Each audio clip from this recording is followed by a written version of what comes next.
And now may the words of my mouth and the meditation of my heart be always acceptable in thy sight, O Lord, my strength and my Redeemer. Amen.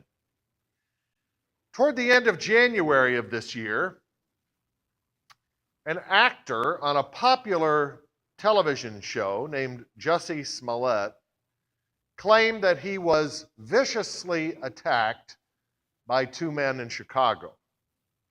Not just attacked, but attacked as part of a hate crime. Smollett claimed that the men hurled homophobic and racial insults at him and put a noose around him as a warning. When he told police this story and the news got out into the mainstream media, there was outrage. How could such a thing happen? How could there be such intolerance in our country in 2019? A week or so later, a man named Robert Brandel was found in the bed of his pickup truck in upstate New York, bound by duct tape. Brandel told police that he had run a Super Bowl betting pool, $50,000. That's a lot of money. And apparently, two men had found out about the huge sum of money involved and tracked down Brandel and not only robbed him, but according to Brandel, then drove him around for 2 days before tying him up and leaving him in the back of his pickup. Again, another story that just made America shake its head. On the surface, these two stories don't really seem to have much to do with one another, except that the fact they happen so close together. But upon further examination, it turns out they do have quite a bit in common, and that is they were both apparently simply made up, fabricated.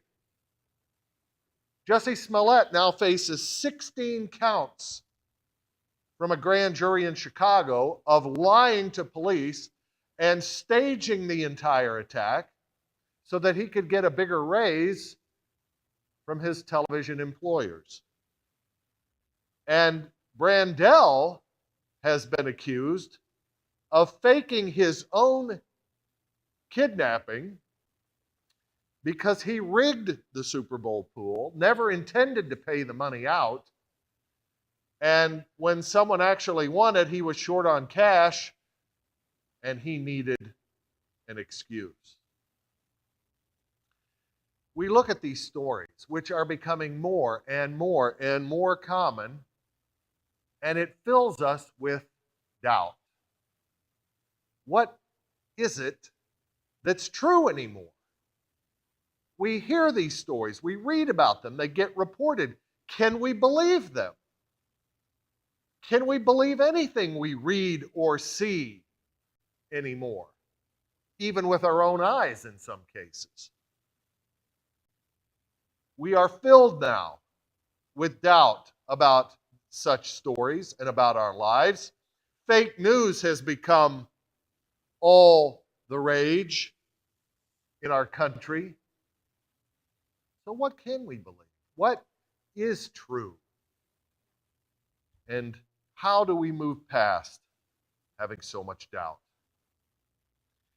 The Sunday immediately after Easter Sunday really is the Sunday of doubt, because it is the day in which we talk about Thomas, one of Jesus' disciples, better known as Doubting Thomas.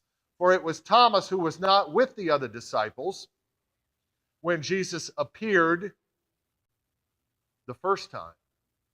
And it was Thomas who said, I will not believe until I see the marks in his hands and I put my finger in his side.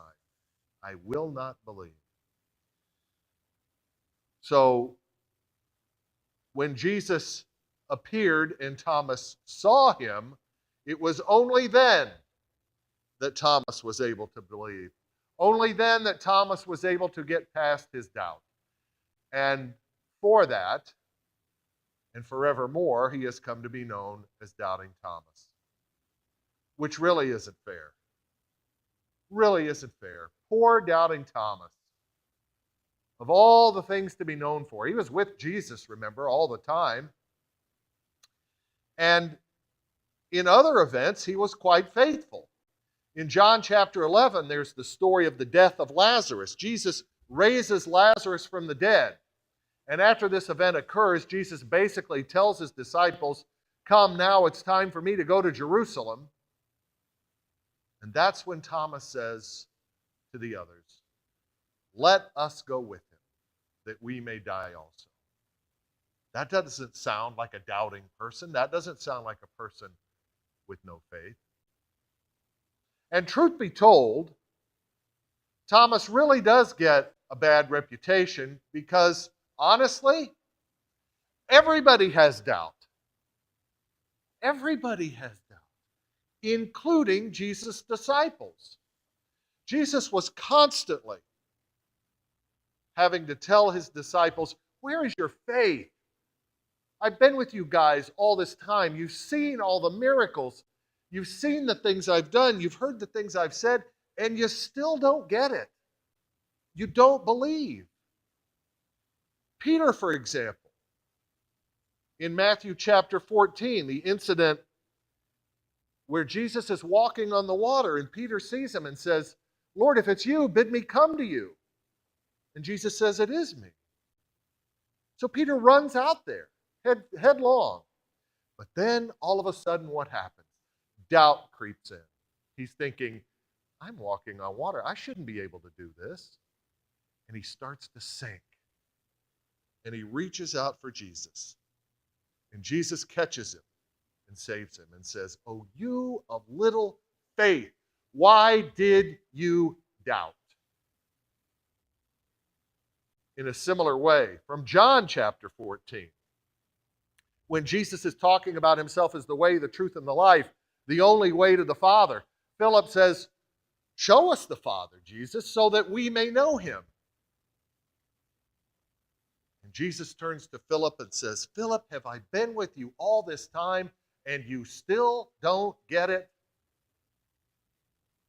I and the Father are one." He was constantly having to tell his disciples, "Don't you get it? Why are you doubting? Where is your faith?" And these were people that walked with Jesus, talked with him, lived with him, ministered with him for 3 years. And right up until the very end, and beyond the end, they were filled with doubt. All of us are filled with doubt. All of us at some point in our lives have that same kind of doubt. No matter how long we've been a Christian, no matter how strong our faith is, at some point in our lives, doubt will creep in. I want to read you something. This is a quote from someone, and I want you to listen to it and listen to the doubt in it that comes out in this. And this is kind of written in shorthand because it was part of a diary that a person wrote that really wasn't revealed or published until she died. She says, "There is no God in me. Such deep longing for God, no faith, no zeal, no love. Saving souls holds no attraction. Heaven means nothing. Pray for me that I keep smiling at him in spite of everything." Boy, that sounds like a faithless person, doesn't it? A person racked with doubt. You know who this is? Mother Teresa. Mother Teresa, who spent her life in the slums of Calcutta, India, ministering to the poor and the homeless. Her life was filled with doubt too. Doubt plays an important part in our lives. It does.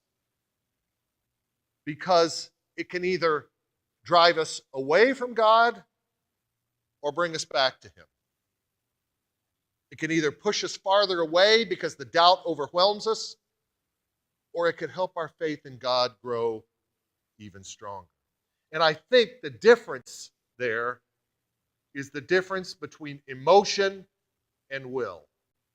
If your faith is based on emotion, how you feel about something, doubt is always going to creep in because emotions change. If your faith is based on how you feel about God, there's always going to be those moments of doubt. I always wonder about those revivals that they have, and I have no complaint against them. But those tent revivals where they get so worked up and so emotional, I always wonder what happens the next day when the emotion wears off. And you're not at that high feeling anymore. And where the people then are in their faith. It's very reminiscent of the parable of the sower that's in a couple different gospels in the Bible. The sower that scatters the seed. And some seed is scattered on the ground, and because it has no root, as soon as trouble comes up, as soon as difficulty comes up, it gets scorched. It gets burned up. Our faith needs that deep soil. And that deep soil is will. It's commitment. It's discipline. It's saying, you know what? I don't feel close to God today. I don't know where He is. He seems very far away from me, but I'm still going to pray. And I'm still going to read my Bible. And I'm still going to go to church. Faith is a matter of will, just as surely as getting up and going to work is a matter of will. I don't feel like going to work today. I'd rather stay in bed. I'd rather sleep. But it's a matter of will and discipline that I will get up and go. And it's that same will and discipline that kept Mother Teresa going even when she had these doubts. Even when her soul was tormented, she stayed and kept doing because of will and because of discipline. Faith is a matter of will, not emotion, not how we feel, because feelings can change.